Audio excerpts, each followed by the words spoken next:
Welcome to our Spring 2019 Undergraduate Research Symposium. I'm Holly Lee, Director of Teaching and Learning.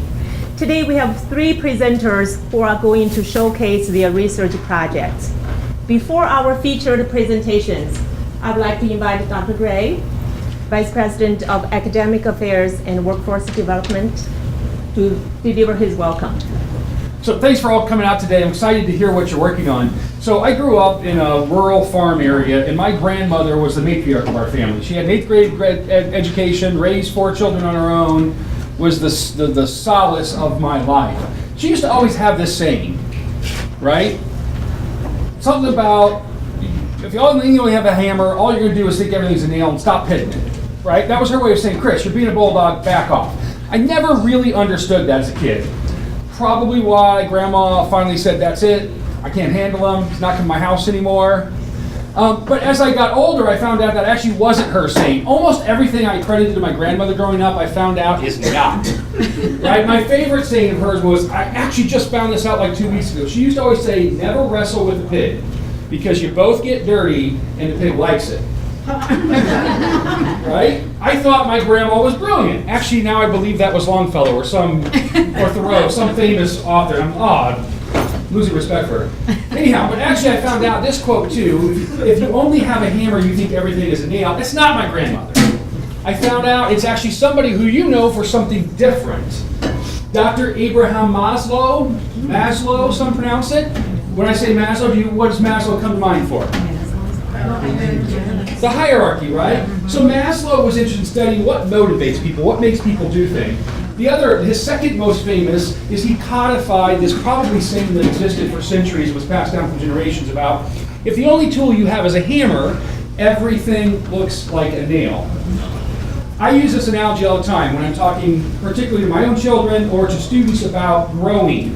You have to have a toolbox, right? And you have to have lots of different tools and know how and when to apply those tools. What you're doing here today is you're adding a wrench or a socket or a level or a plane to your toolbox. You're learning a new part of academia, a new part of exploring and trying to understand the world and trying to explain the world. You're learning the research methods and the research process. That makes a nerd like me really happy, because it's these tools that you're learning that will lead to those discoveries that will change the world. The only thing that ever has. So I'm excited to see you do that. I hope you've had a great journey. Be sure to thank your mentors. They've gotten nerdily excited about being able to help you along this journey. If you didn't realize this, almost all of us that teach here were nerds in high school and college. It's just now it's cool because we're only around nerds, so nobody gets to pick on us and put us in trash cans. So, all right, enjoy and have a great day.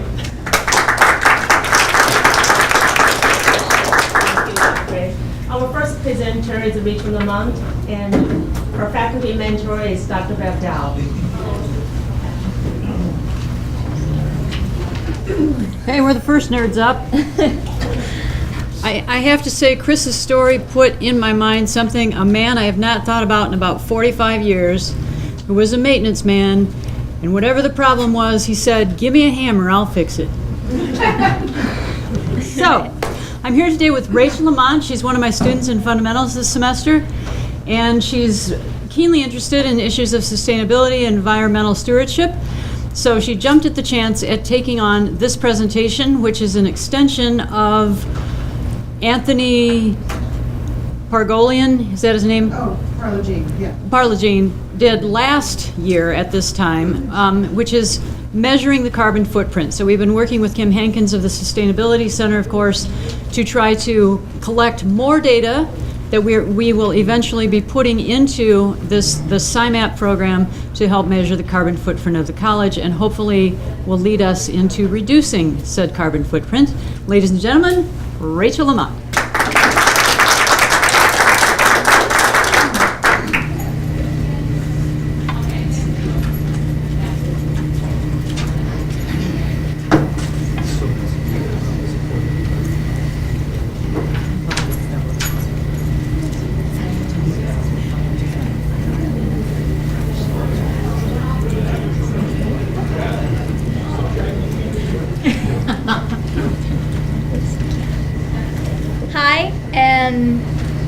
Thank you all for coming. As Dr. Dow said before, this is our carbon footprint tracking project, but this particular part of the project is the transportation in our carbon footprint.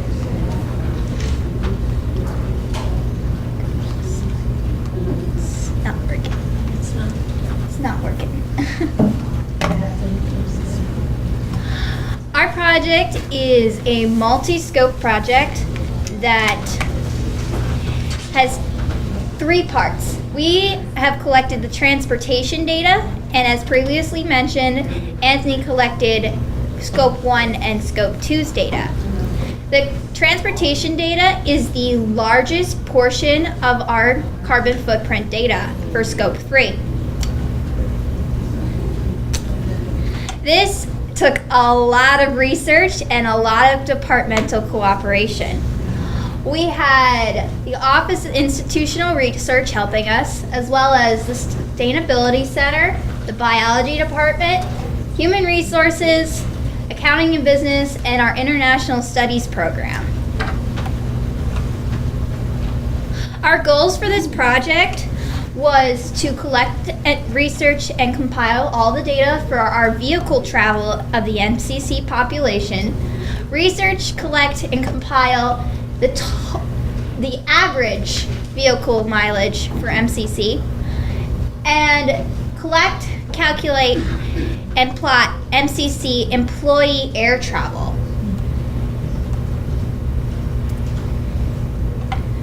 It took a lot of information, and MCC's Office of Institutional Research provided data based off the home addresses of employees, faculty, and full-time and part-time students.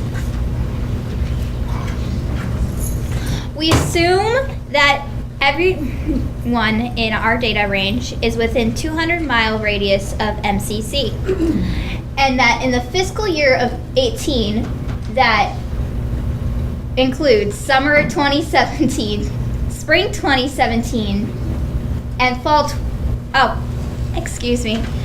2017 and spring 2018, that all the data and distances are calculated into a straight line. The actual distance depends on the roads.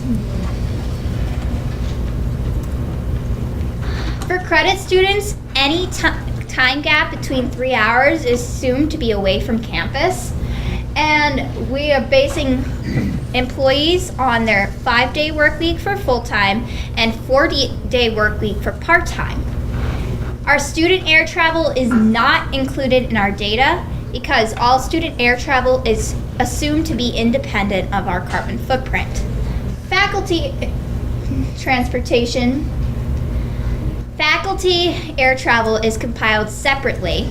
Transportation, such as public transportation, walking, and biking, are not compiled because it will take further time and research to collect that data at this time. We are assuming there's a single rider per vehicle. We had a total of over 10 million miles traveled for the entire MCC population. Students traveled 8,102,003 miles. Employees traveled 2,446,834 miles. The total vehicle travel per person averaged out to 1,122 miles. And our average distance was 6.28 miles from MCC. This is just a graph about how we got our information. And if you think about it, this population is less than 10,000 people, and there's over 10 million miles in the fiscal year of 18, which is a lot of travel, especially since we are such a small population. The air travel data is for employees only, so it is over 18 trips, and all the information was provided by the Accounting and Business Office. we traveled 43,507 miles and averaged around 2,417 miles.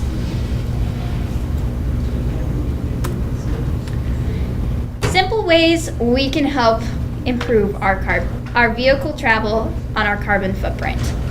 Carpooling. This is the most important bullet on this slide because carpooling means more than one person is traveling, and that reduces our carbon footprint significantly because with more people in a car, it means less carbon emissions, which means our transportation towards our carbon footprint is reduced. And riding bikes. Starting in May, MCC will have a bike share program. There will be 5 bikes available here on campus and 10 spaces available for the bikes. Taking the bus and public transportation. This is important because public transportation, such as a bus, is not included in the college's carbon footprint, but the company's carbon footprint.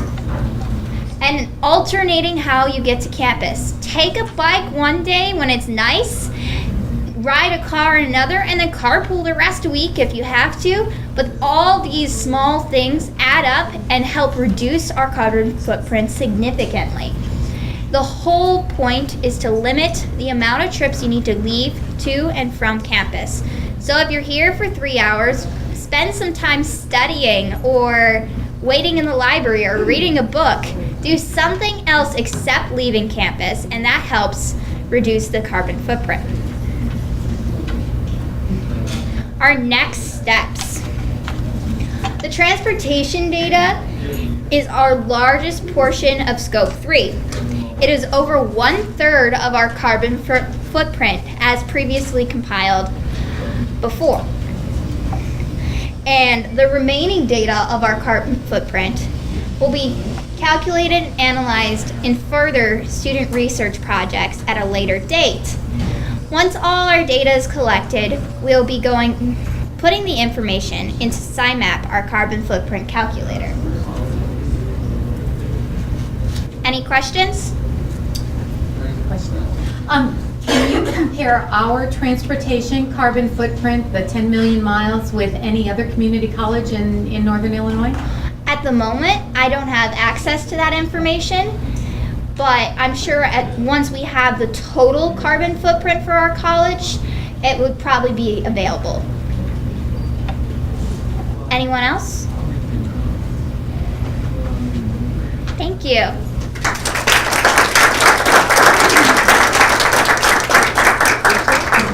Thank you, Rachel. Great presentation.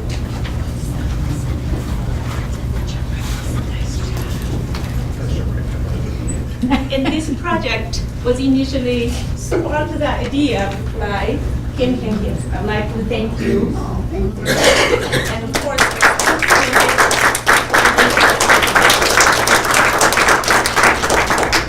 our next presenter is Karina Lopez. I'd like to invite Mr. Jim Stockwell to introduce the research. Okay. Hi, folks. How's everybody doing? Yeah, it's good food, and that was very interesting. I got to ride my bike. I just said that to Marla. I was like, I got to ride my bike a little bit more. The research that we have here is we're going to go off the science grid a little bit, and we're going to go more on a what we would refer to as a qualitative approach.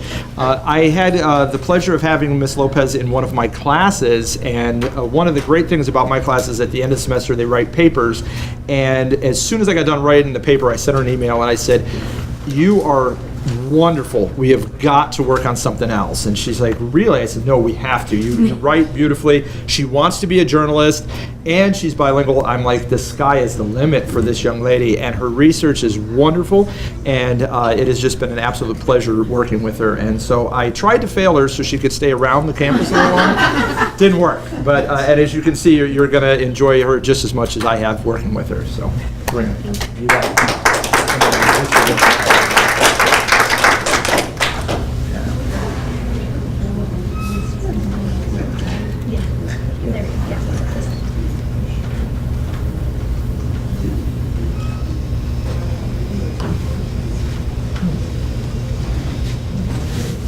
okay. That's okay. Yeah. It's okay. It's alright. Okay, thank you. Yep. Hola y buenas tardes a todos. Yo me llamo Karina Lopez y hoy voy a presentar sobre la importancia de tener periodistas bilingües. Involucrar a todos. Es muy importante poder involucrar a todos para que todos sepan lo que estoy diciendo. Me voy a comunicar para poder decir la información que tengo que decir, no como ahorita que nadie tiene ni la menor idea de lo que estoy diciendo. Okay, stop. Who here actually knows what I'm saying? Oh, that's good. That's more than I thought. Okay, so going back, I'll start over. So my name is Karina Lopez. The rest of the presentation will be in English just for the sake of everyone understanding. But my presentation is the importance on bilingual journalists. So this was basically just saying it's important to have everyone involved. It's important to make sure everyone feels like they're part of the community. Not this feeling of being excluded like we just experienced right now. Not everyone was involved. Not everyone knew what was going on. In this country, obviously English is a prominent language, but there is actually no real, like a real language. There's no language that's, what's the official language? Sorry, official. There's no official language. But in this country, it is said that bilingual people have a lot of opportunities. We have a lot of opportunities to expand knowledge to further people that don't really necessarily understand the English language. And being bilingual, I feel the need to have to help those that don't understand that language. So it's kind of a bridge between the two languages, being bilingual. And we all deserve that opportunity to be able to understand what's going on. For example, when we know what's going on, we feel included, we feel represented. And the very first time I felt represented in our society was a couple of years ago, a little movie called Coco, if you guys know. This movie was the very first Disney movie that presented Mexican culture, Mexican people, and it portrayed my people, my language, and it was a way to connect with the community, felt more involved in a way. Okay, journalism. So, okay, mass media and journalism connects together. Mass media is sort of the way we get our information. So, mass media can be communicated through either books, movies, television, newspapers, magazines, all sorts of different ways. And kind of a stricter definition of journalism itself is the activity or profession of writing for newspapers, magazines, or news websites, or preparing news to be broadcasted. So today I'll be focusing mostly on newspaper, broadcasting, and radios. Okay, so I have an overall idea of what is available to us just through the different mediums. So through newspapers, we have all these different ones that you can think of right off the top of your head, like the Chicago Tribune, LA Times, New York Times, a bunch of the ones already listed on there. And in Spanish, we only have three major news outlets that write about national news. So that's El Diario in New York, La Opinión in Los Angeles, and La Raza in Chicago. So, I mean, you can see the drastic numbers. There's a difference in that. And then the same pattern continues through television. In English, we have CNN, Fox News, WGN, anything you can think of really. And in Spanish, we only have Univision and Telemundo. And the thing is, with Univision and Telemundo, they're both liberal news stations, and in English we have that option to choose either whether you side with conservative or liberal, but we don't have that option for a conservative Latino. So there's definitely growth, there's room for improvement there, and I think it's important to have that representation so people feel included, not just with their language but with what they think of politically as well. And the same pattern continues with radio. You can scroll through radio, same thing. It's dominantly in English. In Spanish, I was actually only aware of the two, and I found out there's actually two more around this area that are in Spanish. Most of them are music, but in English we have that option between podcasts and interview and music. And something to note back with the television, I think there is room for improvement. Imagine having a segment on either CNN or Fox News or whichever you prefer, and there is a segment in Spanish, and that way we engage with more audience, a broader audience, and That way people tune in more, there's more income, there's more rates, there's just an improvement overall. And same thing, maybe you can think broader than that and you can have each segment be Spanish and English. Everyone can understand what's going on all the time, be informed just as equally.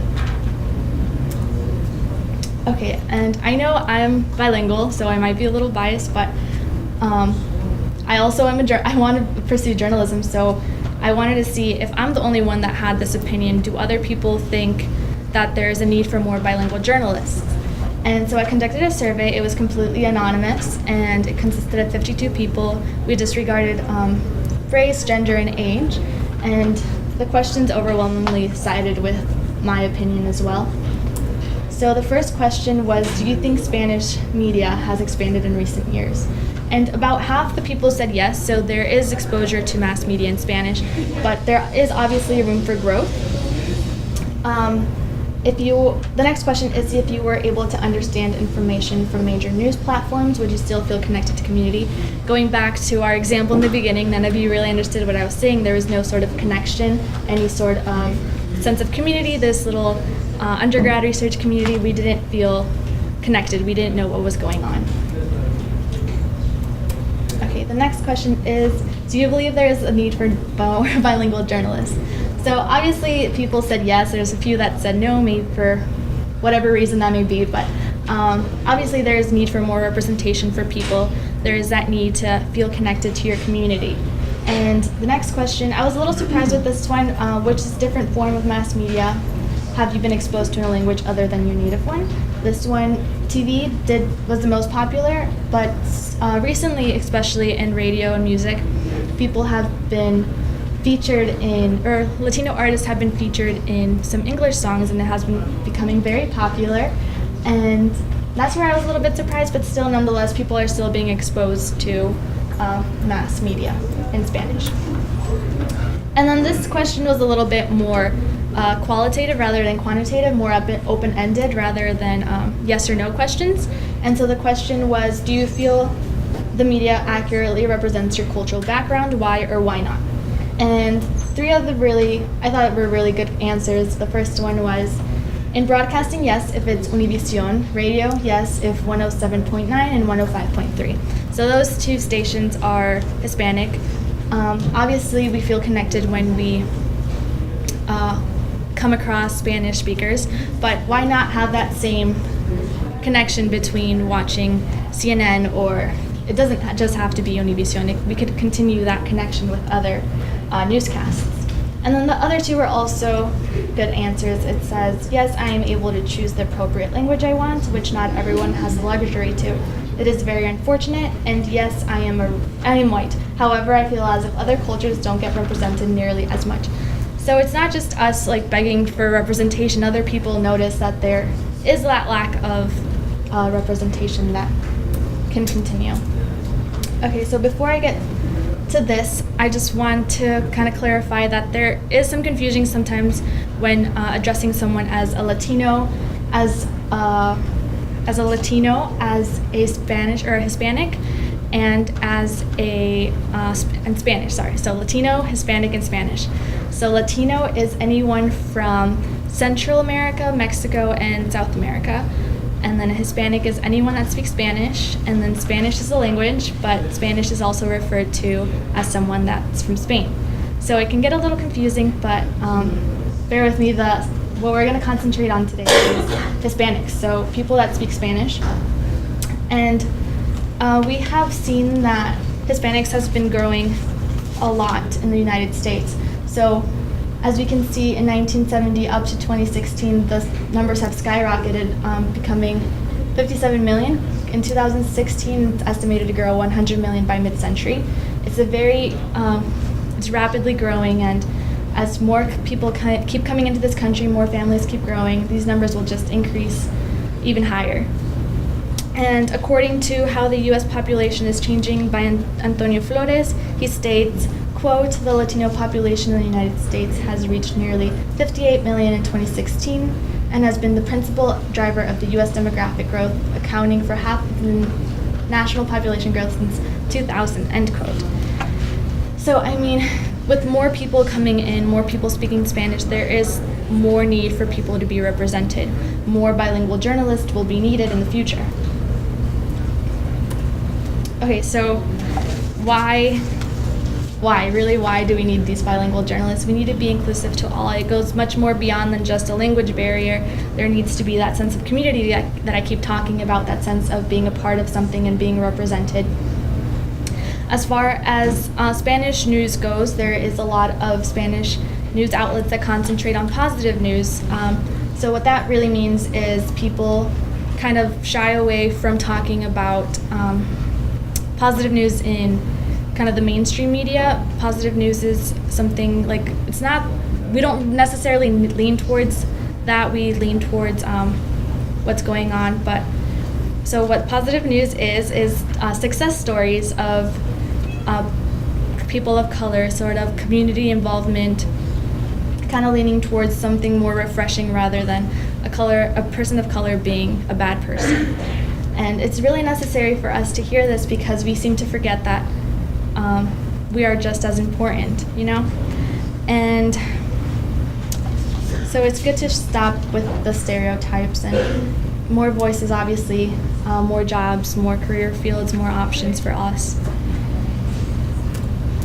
Okay, some notable advancements. So something that recently happened, actually not too long ago in 2013, Univision, one of the largest newscasts, started this whole idea of localizing news to very heavily populated Hispanic areas. So this started in LA, and this obviously skyrocketed. Univision is a very popular news channel, and they further advanced to Chicago and New York, places also heavily populated with Latinos.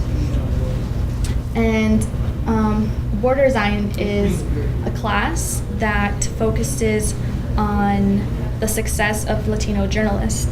So according to New Voices by Reginald Stewart, quote, Bordersign has allowed the school to place more than 100 students in internships locally and with national news organizations, ranging from Scripps Howard newspaper to Associate Press, end quote.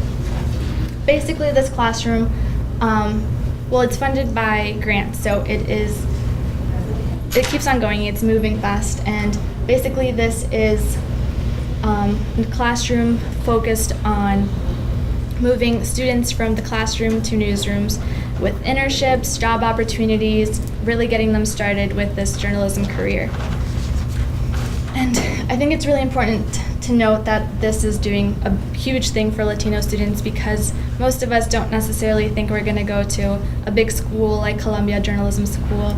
We don't necessarily think we can afford it or get into it, so this one really helps us out. And I think through this classroom or this movement, we can see, I don't know if you guys are aware with Jorge Ramos, but he is a huge journalist in the Spanish culture, and maybe through Bordersign or any movement continuing journalists, we can see that these people will become a voice, and maybe we'll see the Jorge Ramos of our generation. Okay, so just to conclude with, I want to give you guys a scenario. Sort of imagine yourself, you're walking down your street and then, let's say Chicago, and you're walking down and you want to read the newspaper and you go to a news post and you pick it up and it's in Spanish and you can't understand it. So you keep going through it and you finally find one that you understand because it's in English. And we have that option that often we take for granted to understand what's actually going on. And I think this trend will continue, not just bilingual, the Spanish and English, but we'll see this throughout other languages. We can pick up the Chicago Tribune in maybe Italian or French or Dutch and other languages. And with the continuous growth, we will see that more people will be represented and these new voices will be heard, and whether that be through journalists or through contributions to society or political power, Latinos will continue to grow.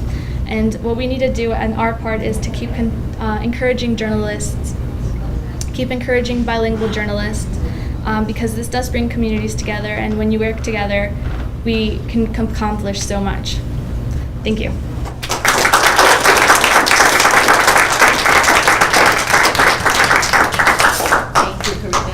questions for Karina?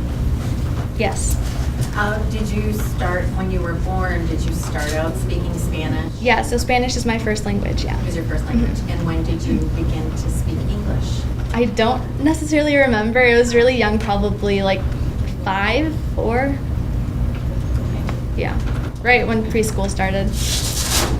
Yes. Did you look at any social media in your research?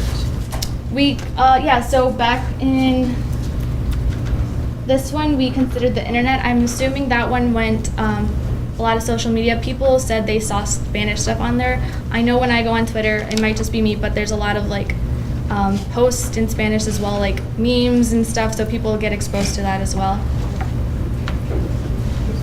Yes? Could you go back to your broadcast? Let's see, wait, this might be the slide. Which different forms of mass media have you been exposed to language in? And it says broadcasting there. And then I think, did you have a previous slide with broadcasting on there? Is it there? What somebody, yeah, could you hold it there for just a second? This one? Yeah. So this is more of a comment. Thank you. That was really well done.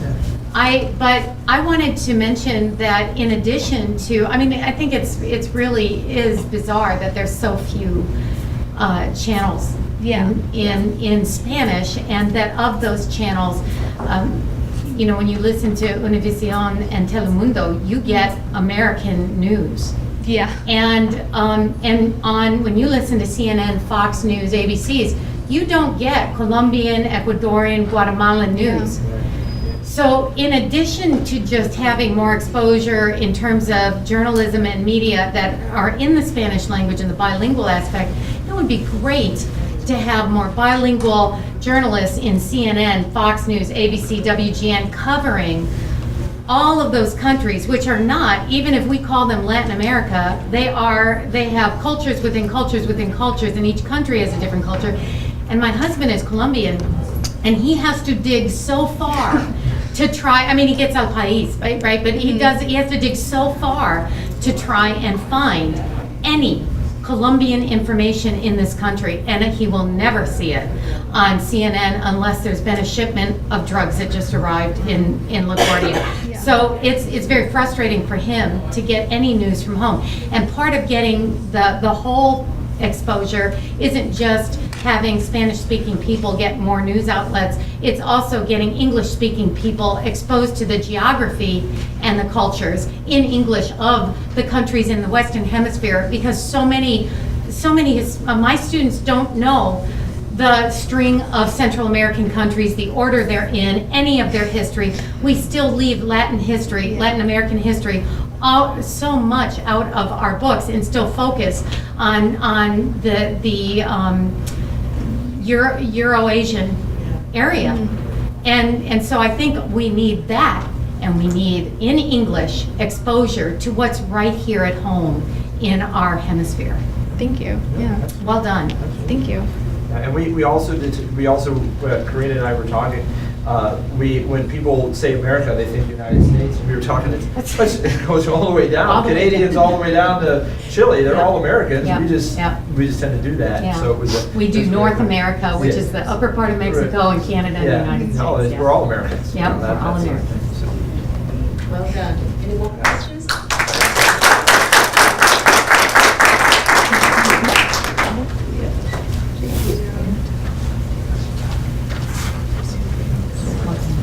Yeah, did you sign it? I did.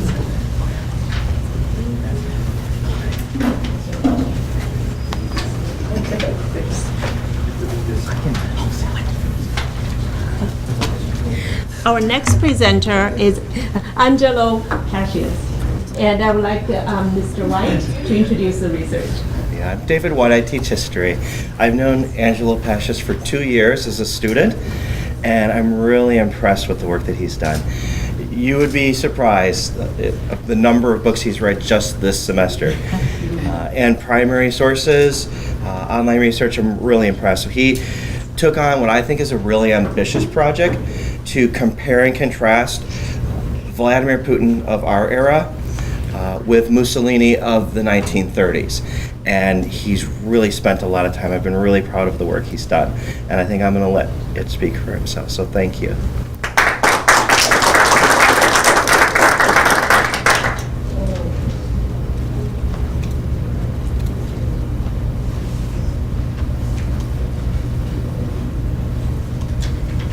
Hi, I wanted to compare the two regimes, as Professor White said, but I also wanted to look at their ideological belief system and origins.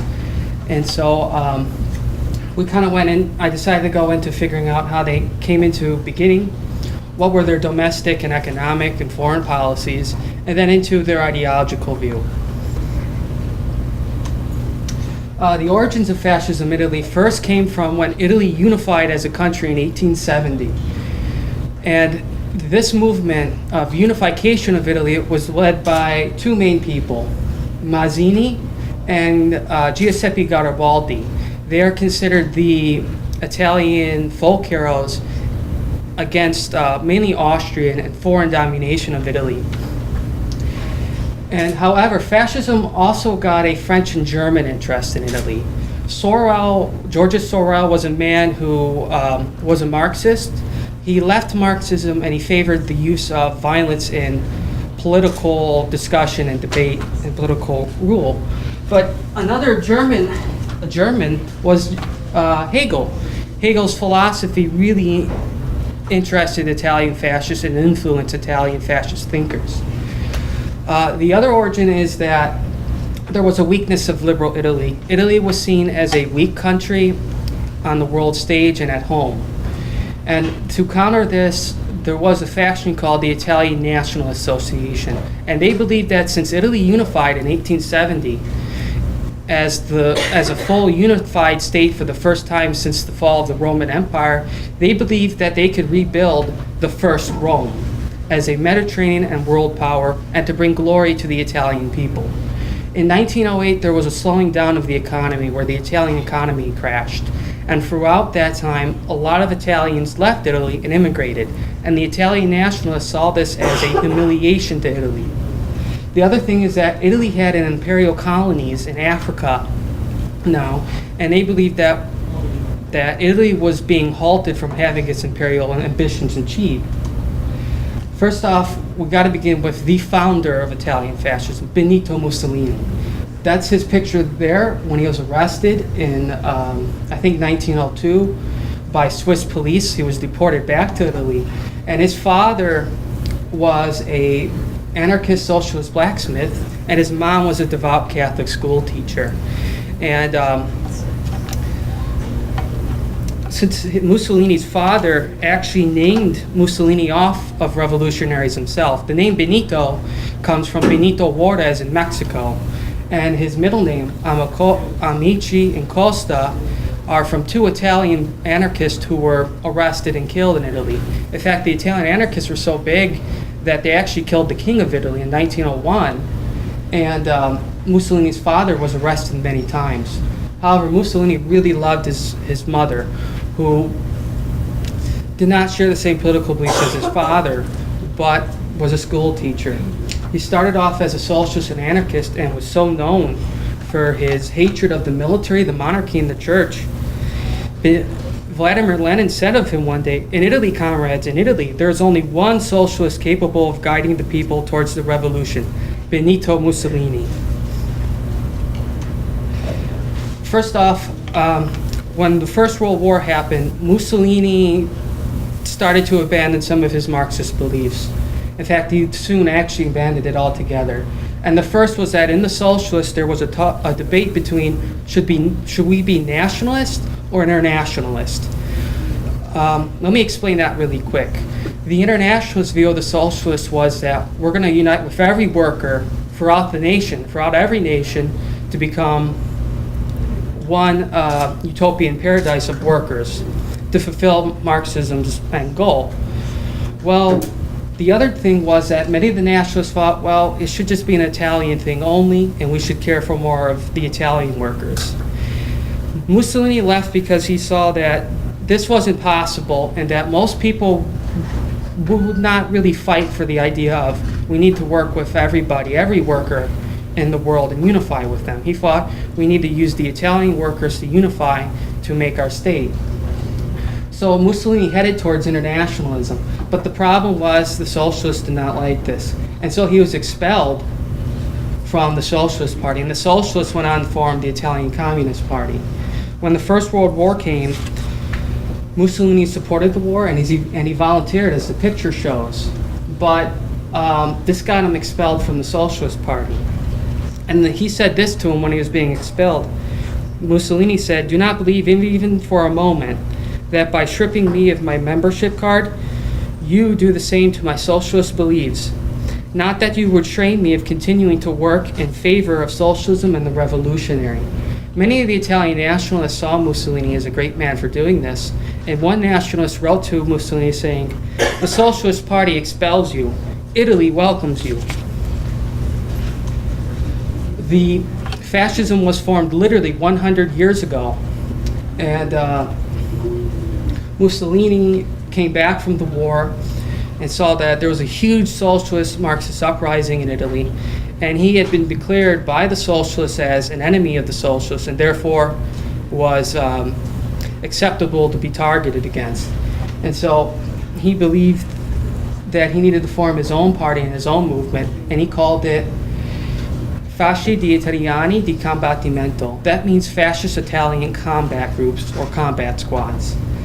And one of the first remarks was street violence.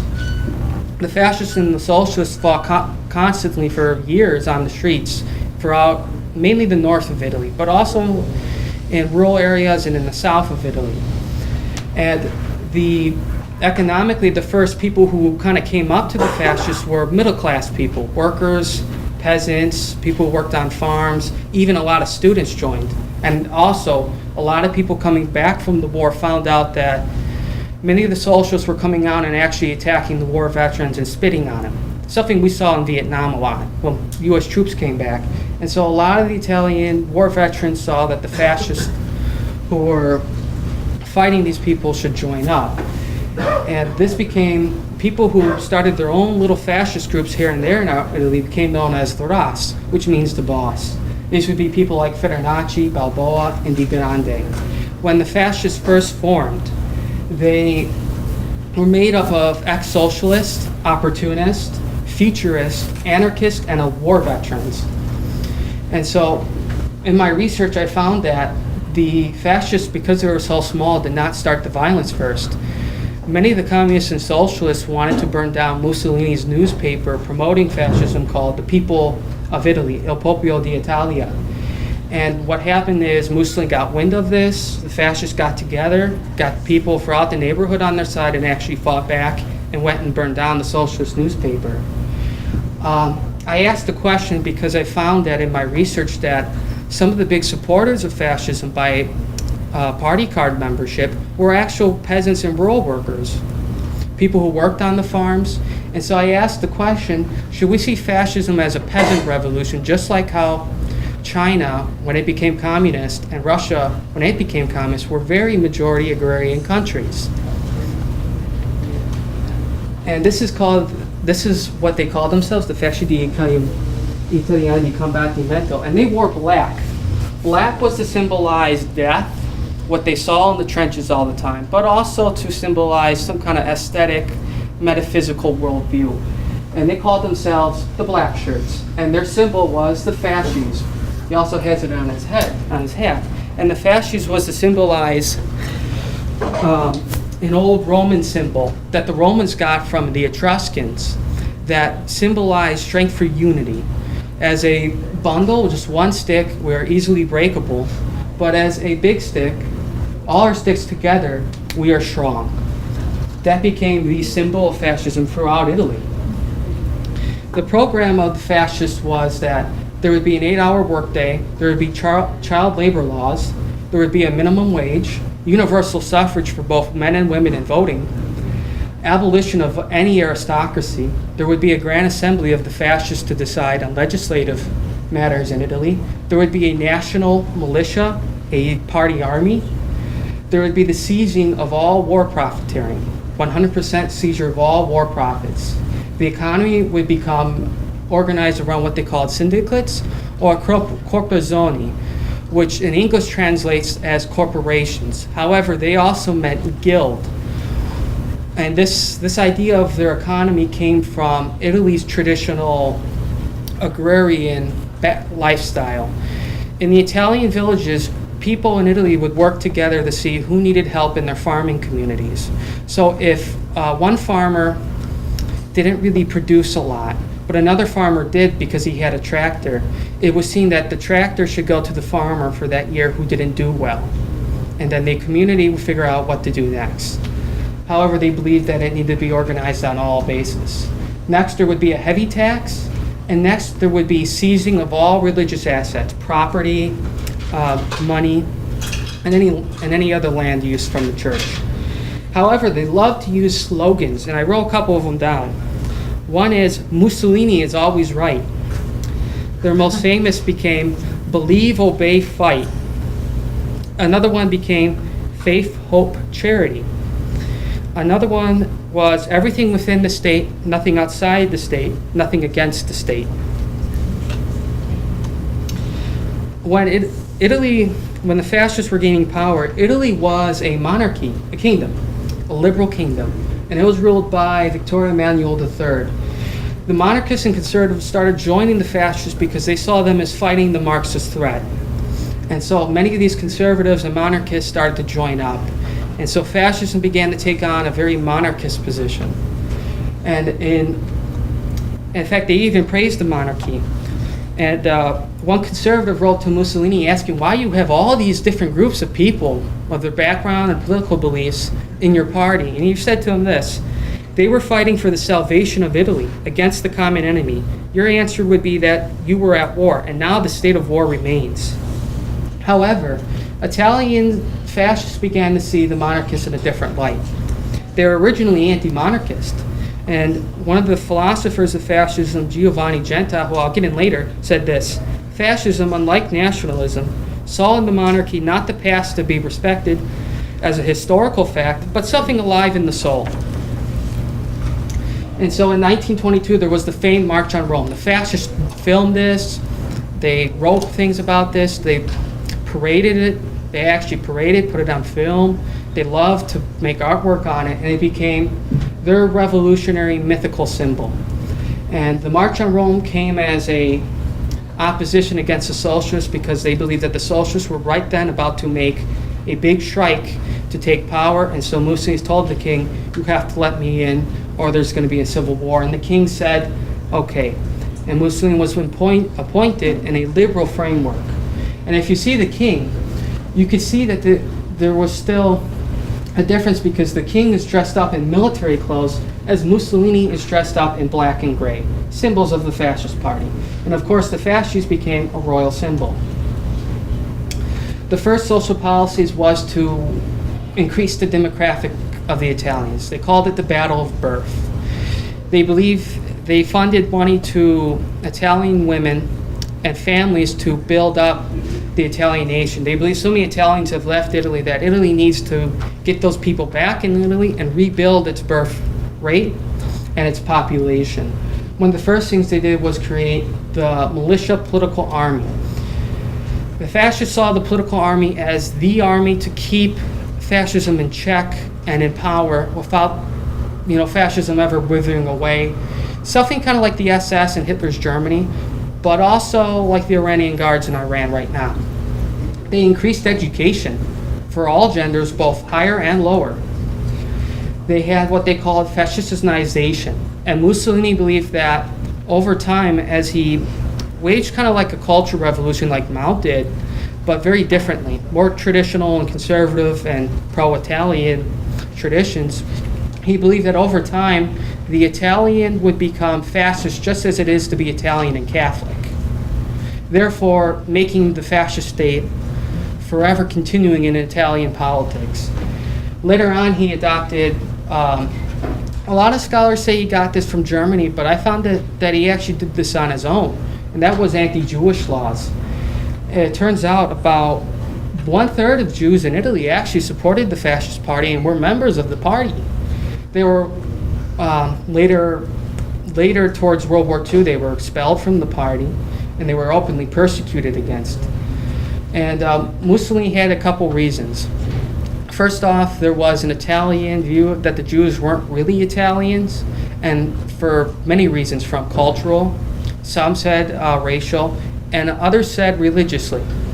Another his view, however, was more that, well, because he was a socialist, he saw the Jews as being too rich, too capitalistic, and therefore enemies of the Italian nation. The other thing that he created was youth programs. He wanted to get the Italian youth to be militarized and to be ready to build the Italian nation for its future glories and for fascism's future glories. And in doing that, he created actually the first national health service in Italy in the 20s and 30s. He created what was called the Dopolavoro. And this was a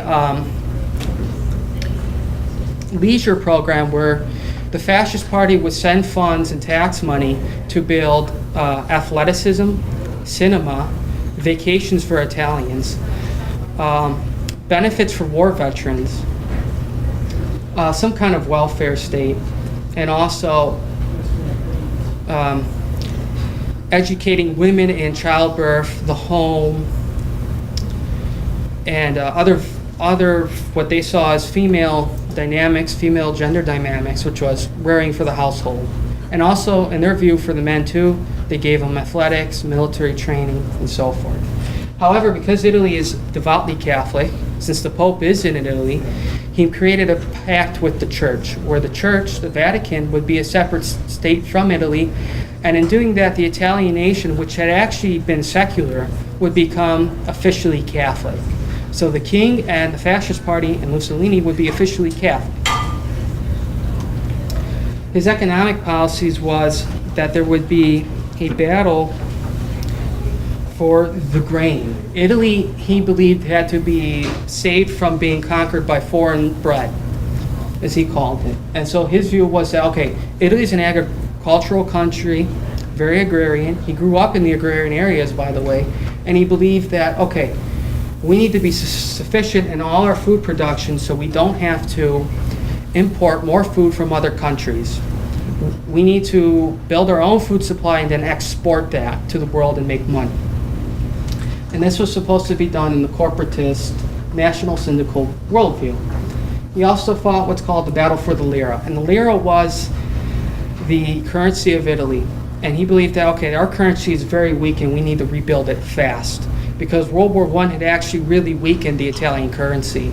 So he put more money into valuing the currency. However, this rose prices and goods, decreased wages.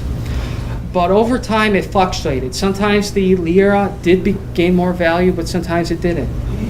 First off, he had to increase military spending. Italy, after World War I, cut back, and throughout the 20s and 30s and into the 40s, he increased more money into the military. The fascists believed that there needed to be the maximum production in Italy with any factories and any economic activity. There had to be more production. There could be no stopping of production. To do that, one of his things he did was to make strikes illegal. He created, during the Great Depression, public work agencies to fix some of the problems of the Depression. And he also created bank reforms to grant money to people and to refix the Italian economy from the Great Depression. Italy's foreign policy took a very interesting turn. In Italy, there was always this idea that we unified and therefore we could be imperium again. And the fascists believed this as Italian nationalists. And so they proclaimed the idea of a fascist empire. In the 20s and 30s, Mussolini was actually very anti-German. He believed that the Germans had took the fascist worldview and corrupted it. But he believed that that was because we're Latin and therefore Roman, and they were not. However, his foreign policy was that, however, this changed in that Germany began to be more friendly to Italy. Italy saw Germany as a new friendly country that could balance the power between the British and the French. And also, Germany had supported Italy when Italy was sanctioned by 53 nations. And so in the 30s, he started becoming more friendly to Germany.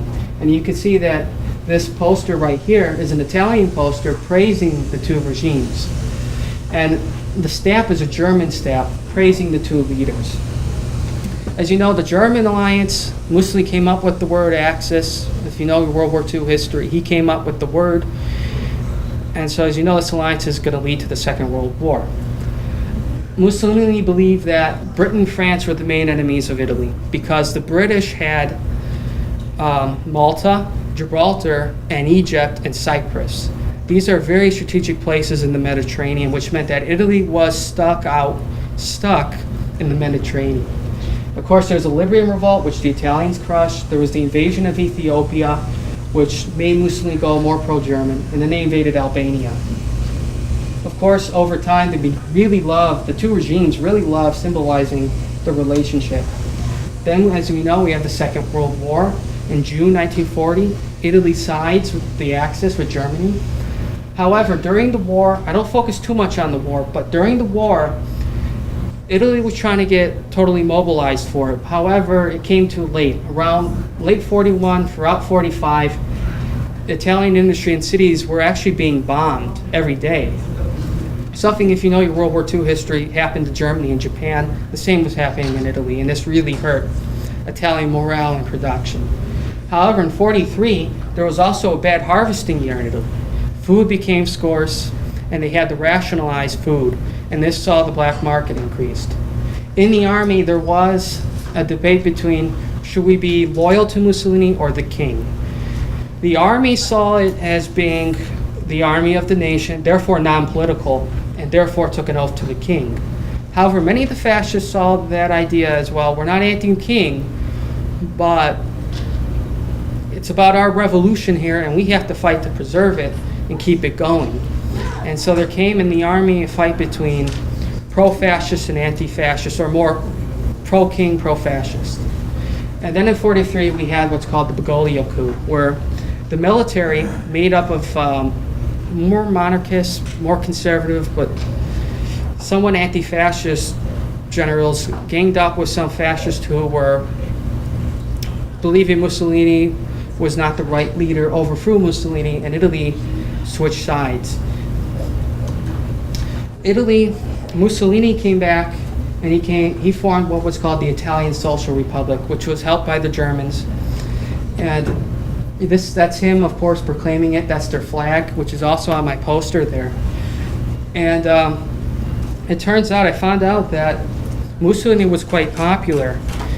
He created what was called the Fascist Republican Party, and originally it was made up of 250,000 members. By the end of the war, it was 500,000.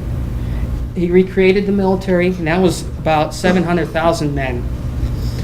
In this popularity, he mainly focused on workers and worker classes and agrarians again, going back to what he saw as fascism's original revolutionary route, ready to carry on the revolution against the Marxists on the one hand and the capitalist powers on the other.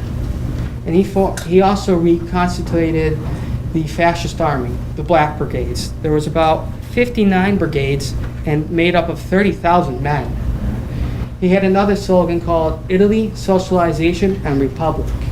They also came up with a manifesto called the Verona Manifesto, the last fascist constitution. That map there shows the Italian Social Republic, Mussolini's domain. And as you can tell, the Germans took a lot of land from Italy, which actually hurt Mussolini's popularity in Italy, and the Croats did as well. And because World War II is going on in Italy, the Mussolini's regime is losing land. As you know, Mussolini was shot and killed. World War II ended, and it ended in the defeat of Italy. And the Fascist Party was banned. However, now we need to look at the ideology. The first thing is, because they were nationalists, they saw Italy as an organic thing, and therefore it had to come from Italian society. However, they were nationalists, but of a different kind. They saw that nationalism to them wasn't just something that's a reality, but something idealistic. They were anti-materialistic, they were pro-religion and pro-family. Some of the anti-religion stuff they abandoned. They had an ethnic component and later a racial component. They believed in masculinity and femininity for society. They were anti-socialist and anti-capitalist. They were militant and fanatical. And I have some quotes from some fascist books explaining their worldview. Mainly two right here. The Doctrine of Fascism, which is Mussolini's actual doctrine, and Origins and Doctrines of Fascism by Giovanni Gentile, the philosopher of fascism. One of the quotes was that in being anti-capitalist, Mussolini said in World War II, "We've actually been at war since 1922. That is from the day we lifted the flag of our revolution, which is defended by a handful of men against Masonic, democratic, capitalist world."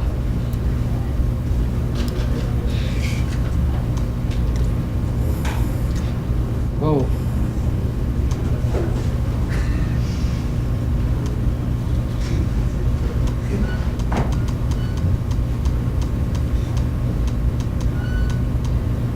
So let's get into some actual fascist thinkers. The first is Giovanni Gentile, the philosopher of fascism, who was the writer of the fascist doctrine, right here. And he proclaimed that fascism was not an association of believers, but a party of action that had need of a political program of particulars, but of an idea that indicated a goal, and thereby a will to be followed, which refused to acknowledge obstacles because it was ready to overcome them. But he also believed that fascism was a worldview. And he said, but fascism, insofar as it is a party, political doctrine, is before all else a total conception of life. The other was Enrico Corradini, the guy up on the top. He was a former Marxist who believed that okay, so it's going to be the lower class against the middle class and the richer class. However, he changed that view and said, no, it's going to be the lower class, the middle class, and the richer class in uniting in their national view. So, for example, the American lower class with the middle class and the higher class uniting and fighting a class war against other nations. So the American classes versus, for example, choose whoever you want to pick, China, Japan. And so he believed that Italy had to unify in class warfare against other countries. This greatly affected the fascist worldview because they thought, well, we're against class warfare, and therefore we're nationalists, and therefore when it comes to our interests, we're going to have to fight the classes of other countries. Another was a man named Nicola Bombazzi, right there. He was a socialist. He founded the Communist Party in Italy, and he actually became a fascist. And he stated why, and he said this: fascism has made a grandiose social revolution. Mussolini and Lenin, Soviet fascist corporate state, Rome and Moscow. Several stands taken had to be rectified. We had nothing to which to ask pardon, for as both in the present and the past, we are implied by the same ideal, the triumph of labor. And he also said, when he split and became a total fascist, he said, which one of the two revolutionaries, the fascist or the Bolshevik, will have its mark in the 20th century, going down in history as the creator of a new order of social values at a planetary scale. Rome has won. Moscow completes the capitalist phase. He was killed during World War II, and before he died, he said, long live socialism. Another person is Roberto Frontinacci. He was one of the first people to join the fascists. He was a socialist who abandoned socialism, and he became the leading anti-Jewish figure in the party. In fact, some of the Germans wanted to put him in power after Mussolini was taken out of power, but Hitler said, no, I want Mussolini to be the leader. And another person was Mazzini, the folk hero of the Italian unification. So now we got to get into Putin really quick, because we're running out of time. The USSR collapsed, and when that collapsed, for us the Cold War is a great victory because we defeated communism. Well, to the Russians, that's not the case. To the Russians, it's an actual very tragedy. What happened is entire Soviet Russian life was destroyed. And what happened is because the Soviet Union broke up, millions of Russians became outside of Russia, their traditional homeland. What also happened is because all the social securities and welfare programs collapsed, when the economic problems happened, a lot of Russians thought they could go to the retirement and their social welfare and draw the money out. Well, they found out the money had been taken by people who were working in those institutions, supposed to be provided, who took them for their own benefit. So they found out that they had no money in their bank accounts anymore. And this created hyperinflation so many times in the 1990s. There was one in 1992, there was one in 1994, and there were two of them in 97 and 98. And the Russians had to go to the United States and places like IMF to get money back, which they could never repay. So the ruble, their currency, devalued and kept devaluing and crashing and became other worthless. Throughout the elections in Russia, the communists actually came very close to winning. In the 90s, there was this one event where the communists seized this factory and said, we're going to proclaim the Soviet Union again.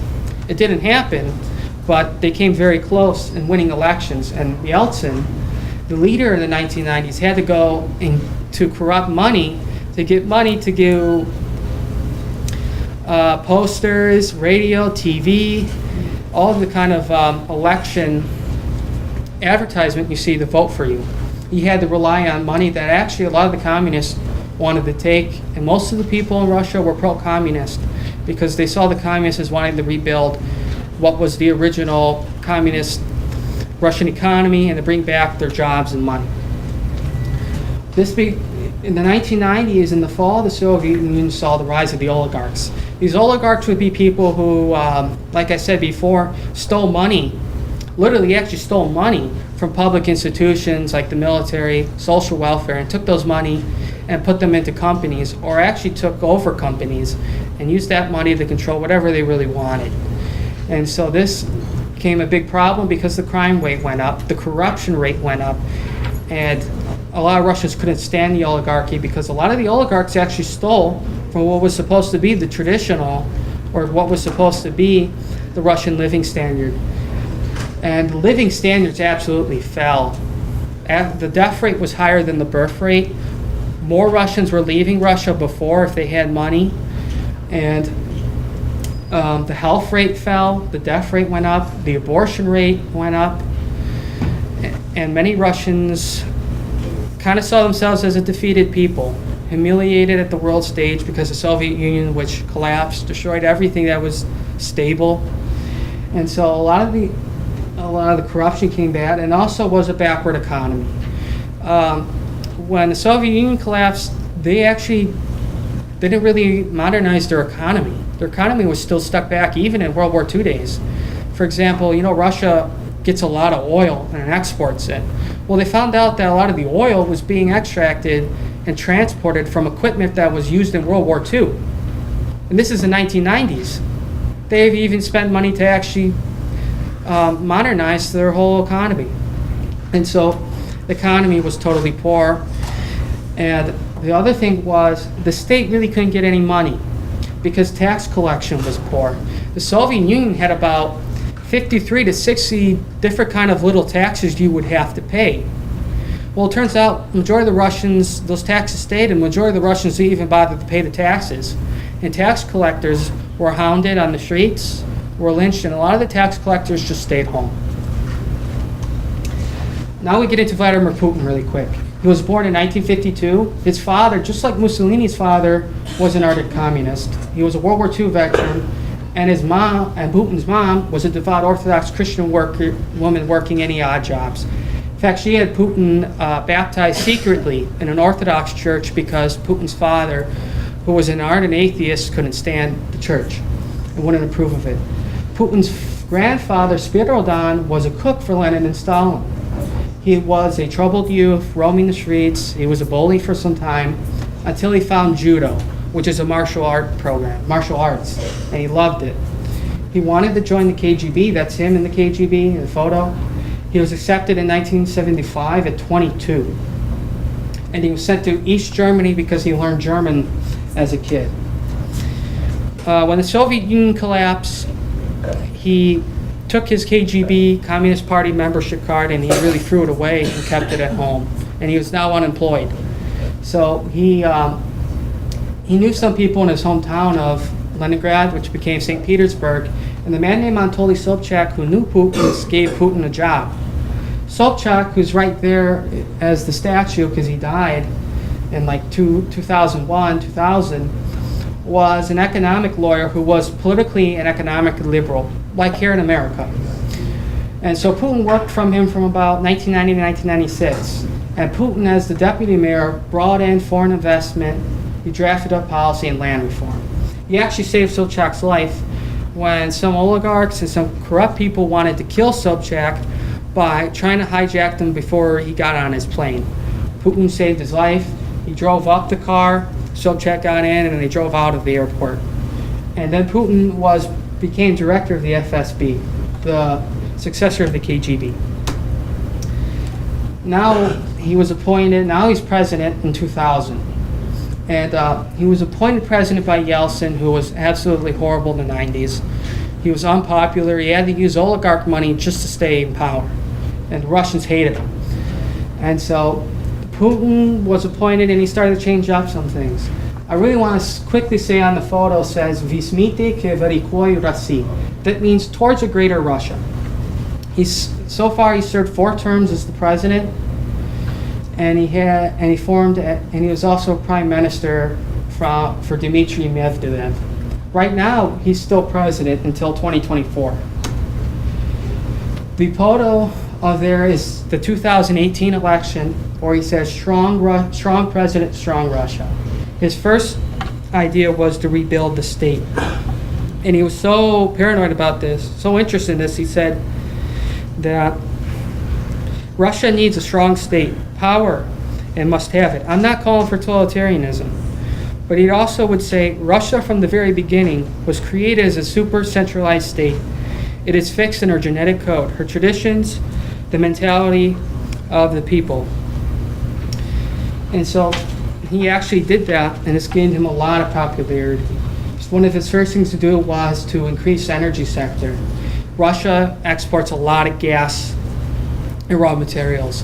So his first thing to do was to modernize it, decrease regulations, and get it back up going as fast as possible.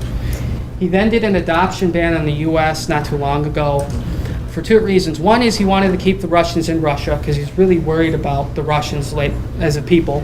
And also he wants to get back at the U.S. for sanctions.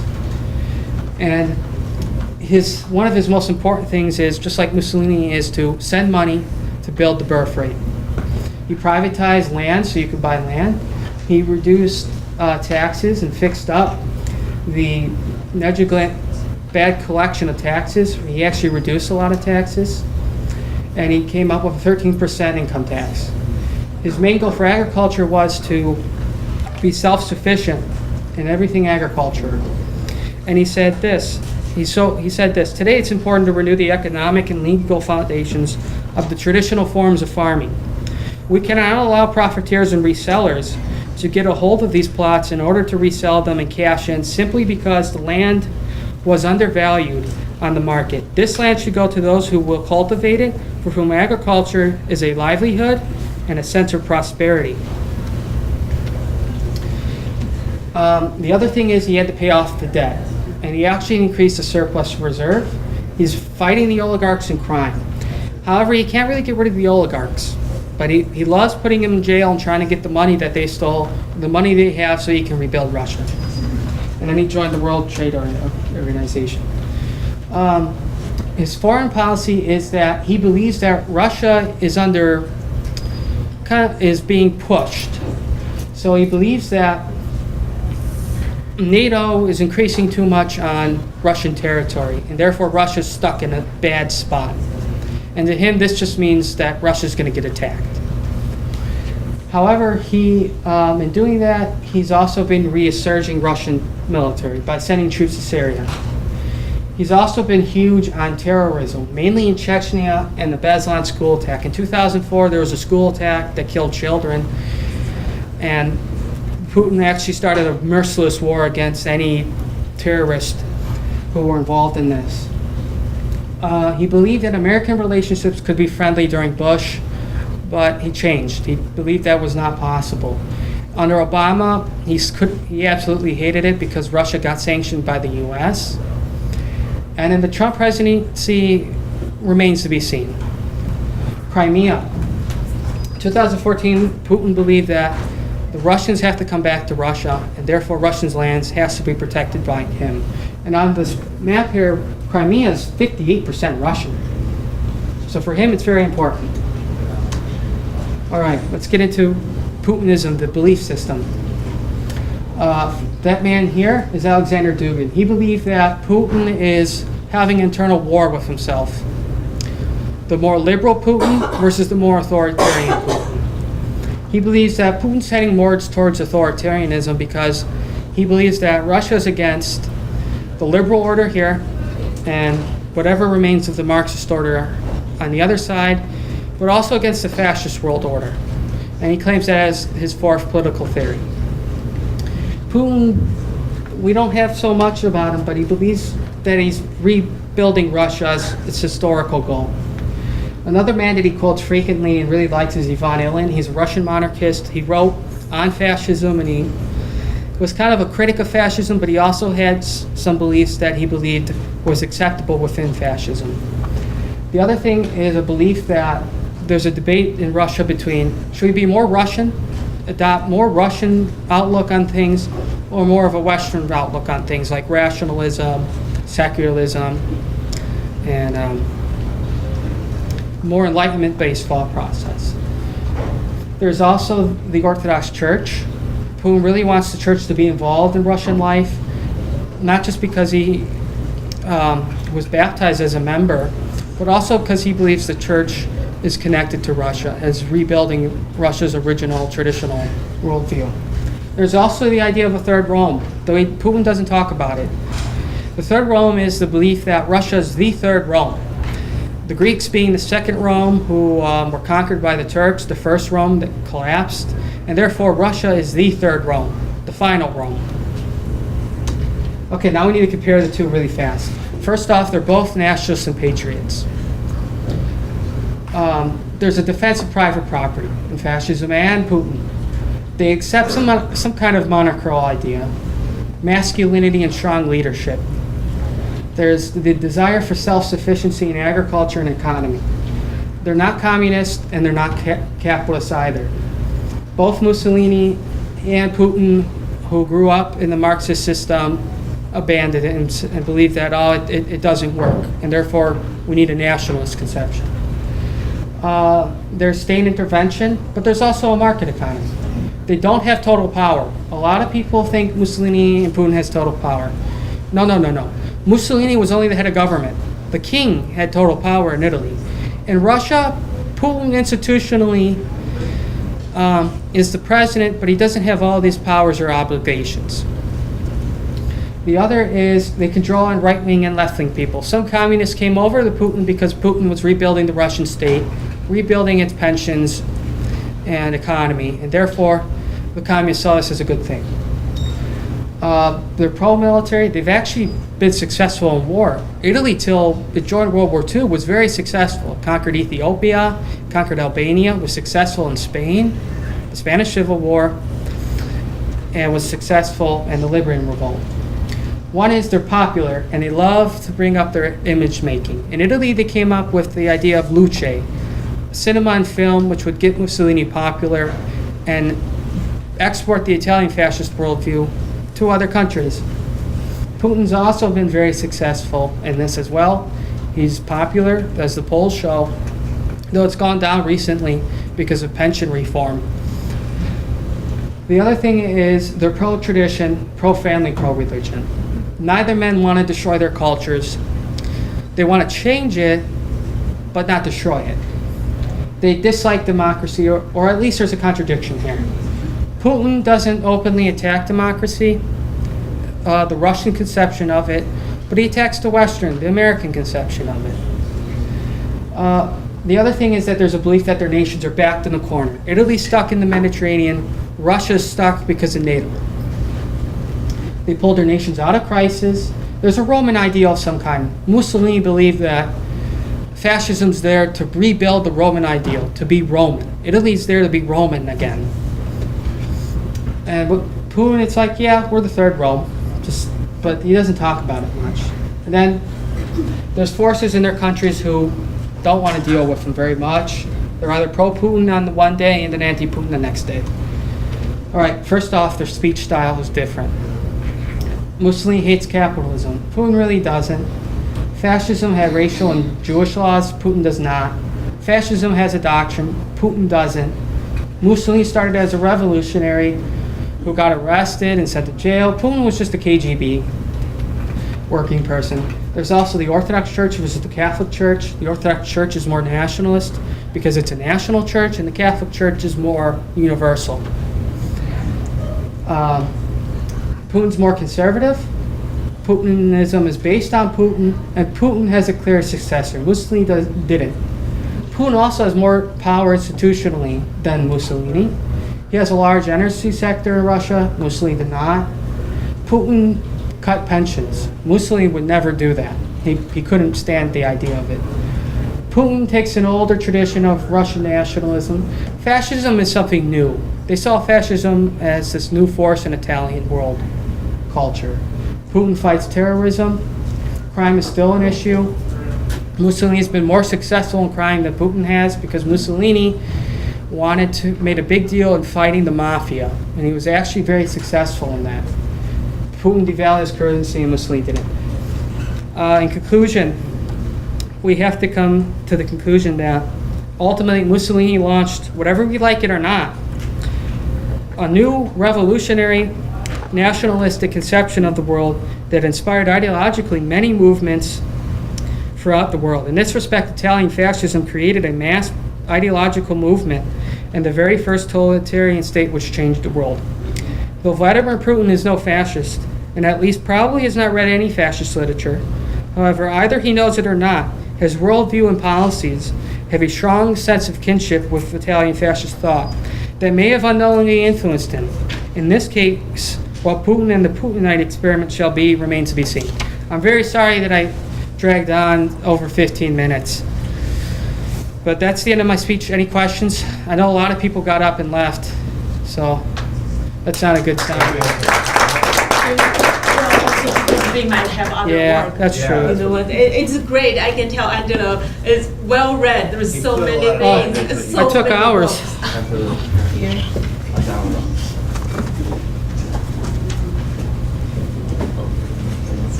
Wow, what great research project. Thank you all. Thank you all for coming to witness the great achievements of the three researchers and their dedicated professors. So let's give them another round of applause. And also I would like to thank Tracy Champion for putting all the programs together, and she worked with me during the middle of the semester, and also Renee worked. They both put in a lot of hours to make this event possible. Thank you, Tracy.